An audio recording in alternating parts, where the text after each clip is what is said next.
Training in the NBA playoffs is really going to be no different than what you've been doing all year long. In the NBA, these guys are the best basketball players in the world. On any given night, they are able to compete with any other player in the NBA. Now, what's really interesting is that because of the season so long, because there's so many games, we're moving into the 90s worth of how many games, including preseason, that they've played all season, is that we're really trying to find out who can be their best from game 1 to game 2, all the way to game 82 to game 83 through 90 in the playoffs, up into the 100s. We're trying to find out who can repeat it the most. So the best NBA strength coaches are the guys that can allow their guys to recover the best. The best NBA strength coaches are the ones that understand recovery the most in order to be able to create repeatability in their skill set over the course of an entire season, over the course of an entire playoff series. So what you really want to focus in on, of course, is maintaining their resiliency,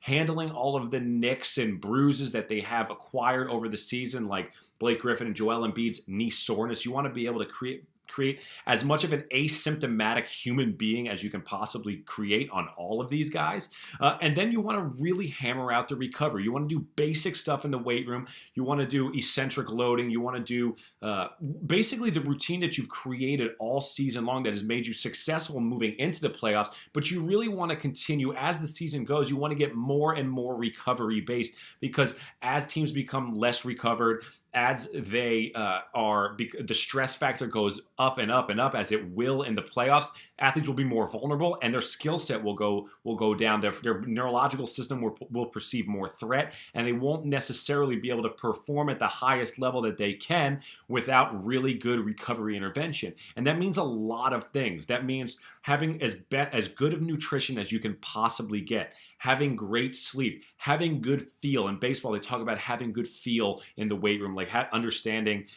when a guy needs a day, when a guy doesn't need a day, or when a guy needs to work, and being able to understand when somebody needs a break from the weight room. You don't necessarily have to stick to a program that you've created. Maybe somebody having a vagal response that you can see and you know that this person needs a day off. Give them that day off. You want them to be feeling as good as they can possibly feel all of the time, and a lot of times that means breaking through some barriers. For example, if a player has allergies in their seasonal allergies, which is happening at this time of year, you want to be able to pump their ribs a lot. You want to be able to pump their sphenoid back and forth. You want to be able to pump their pelvis back and forth in order to create that flow to drain that system and allow their body to loosen back up.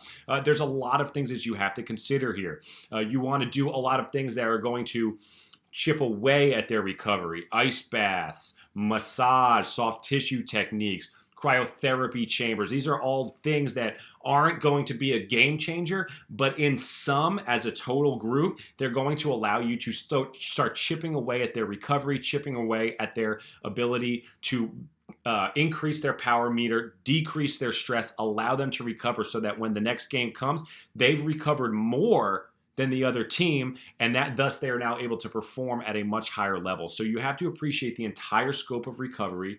You have to be able to appreciate everything that goes in to making somebody a stress-free human being when they're not in between the lines and playing for their lives in the NBA playoffs.